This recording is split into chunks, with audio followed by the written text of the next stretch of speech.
100 शब्द प्रति मिनट प्रारंभ होंगे। 5, 4, 3, 2, 1। सभापति महोदय, कुछ लोगों का विचार है कि हमारी अपनी भाषा ही ऐसी भाषा हो सकती है जो केवल शिक्षालयों के लिए ही नहीं बल्कि प्रत्येक व्यक्ति के लिए शिक्षा का माध्यम बन सकती है, और जब तक उसको माध्यम बनाने की ओर ध्यान नहीं दिया जाएगा तब तक शिक्षा इने गिने लोगों की ही वस्तु रहेगी और जन समूह के जीवन तक नहीं पहुंच सकेगी। दूसरी विचारधारा यह है कि आज के विज्ञान युग में हम इस देश को यूरोपीय विचारधारा से अलग नहीं रख सकते और न इसका अलग रहना वांछनीय है, और इसलिए कम से कम उच्च शिक्षा अंग्रेजी के माध्यम द्वारा ही दी जानी चाहिए। यदि ऐसा नहीं किया जाएगा तो हम जीवन की दौड़ में और देशों की तुलना में पीछे रह जाएंगे और प्रगति नहीं कर सकेंगे।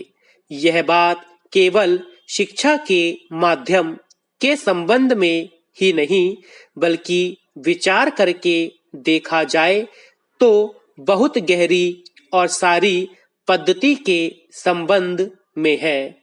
इससे स्पष्ट हो जाता है कि देश में शिक्षा प्राप्त करने की इच्छा बहुत अधिक है, जो अब शहरों तक ही सीमित न रहकर ग्रामीण जनता में भी दिख रही है।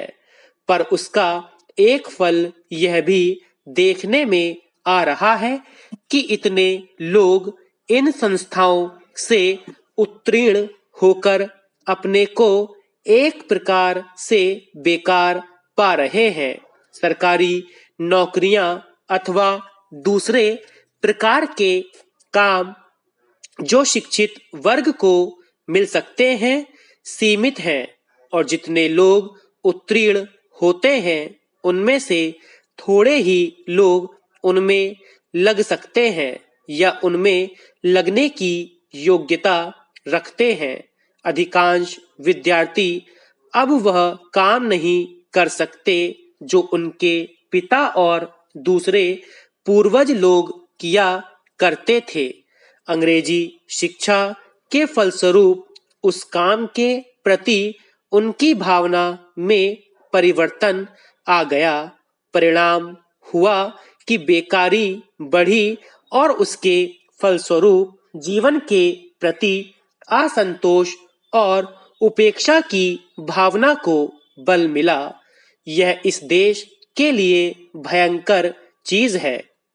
इसलिए हम इस विषय पर मौलिक रूप से विचार करें कि जो पद्धति आज चल रही है और जिस पर हम इतना व्यय करके युवक और युवतियों को बहुत बड़ी संख्या में शिक्षित कर रहे हैं, वह आज की परिस्थितियों के कहां तक अनुकूल और लाभदायक है।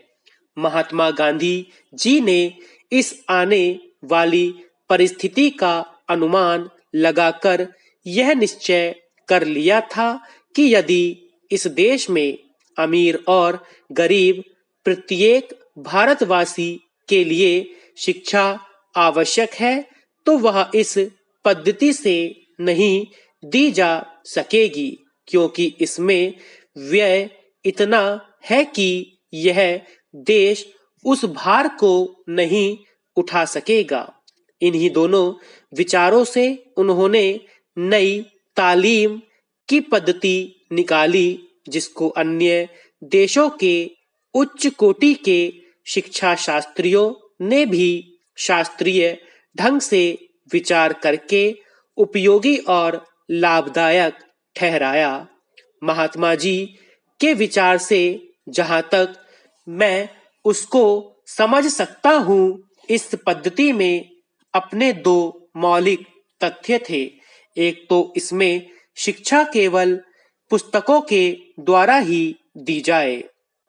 सभापति महोदय, आज के इस समारोह का अपना अलग महत्व है।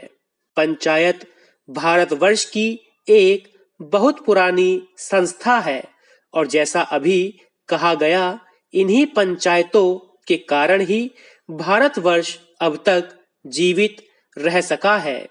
हम पर बाहर से बार बार आक्रमण हुए, विदेशियों की विजय हुई, पर ग्राम पंचायतें अपने स्थान पर ज्यों की त्यों बनी रहीं। अंग्रेजी शासन के विस्तार के फलस्वरूप अन्य संस्थाओं के बिखर जाने के साथ साथ ये पंचायतें भी नष्ट हो गईं। जिस समय हम लोग ब्रिटिश सरकार से भारत के लिए स्वराज्य प्राप्त करने के प्रयत्न में लगे हुए थे, उस समय गांव-गांव में जो कांग्रेस कमेटियां स्थापित हुईं, वे एक प्रकार से पंचायतें ही तो थीं, पर उस समय हमारे हाथों में अधिकार नहीं था और जो पंचायतें स्थापित हुईं, वे जनता की इच्छा से ही स्थापित हुईं। हमारे हाथों में जब अधिकार आया तो उस समय ये ग्राम पंचायतें सभी स्थानों पर थीं। संविधान बनाते समय भी यही सोचा गया कि ऊंची व्यवस्थापिका सभाओं तक पहुंचने के लिए पंचायतें ही सबसे पहली कड़ी होंगी। उसके बाद सभी प्रदेशों और राज्य की सरकारों ने पंचायत संबंधी कानून पास किए और पंचायतें स्थापित होने लगी। इस समय प्रायः सभी राज्यों में पंचायतें हैं। यह दूसरी बात है कि कहीं पर उनका काम भली भांति चल रहा है और कहीं उतने सुचारू रूप से नहीं चल रहा। आज यह सुनकर मुझे बहुत प्रसन्नता हुई कि आपके इस राज्य में पंचायतों को ठीक रूप से चलाने पर बड़ा जोर दिया गया। जिनका काम सबसे अच्छा और सुंदर समझा जाता है, उनको पुरस्कार दिया जाता है। इसलिए मैंने आपकी ओर से आज 2-4 पंचायतों के मुखिया लोगों को अनुदान दिया। मैं उनको बधाई भी देना चाहता हूं कि उनका काम 4000 ग्राम पंचायतों में सबसे अच्छा समझा गया। हमें यह स्मरण रखना चाहिए कि पहले की हमारी पंचायतें क्यों मिट गईं। हमारे देश में पंचायतें परंपरा से चली आ रही थीं।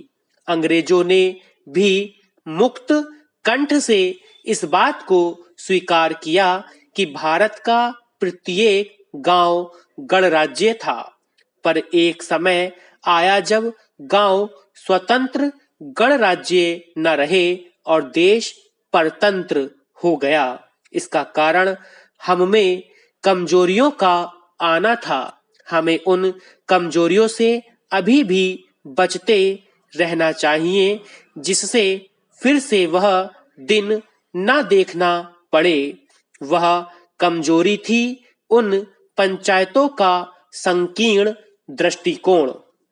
लोगों ने पंचायतों की परिधि के क्षेत्र को ही अपना देश माना और इस कारण जब एक पंचायत पर आक्रमण हुआ तो दूसरी पंचायतें ने उसकी रक्षा में हाथ बटाना अपना धर्म नहीं समझा। इसी प्रकार विदेशियों ने एक एक पर आक्रमण करके सारे देश पर अपना अधिकार कर लिया। हमारे शत्रुओं ने हमारे पारस्परिक वैमनस्य और भेदभाव से लाभ उठाया।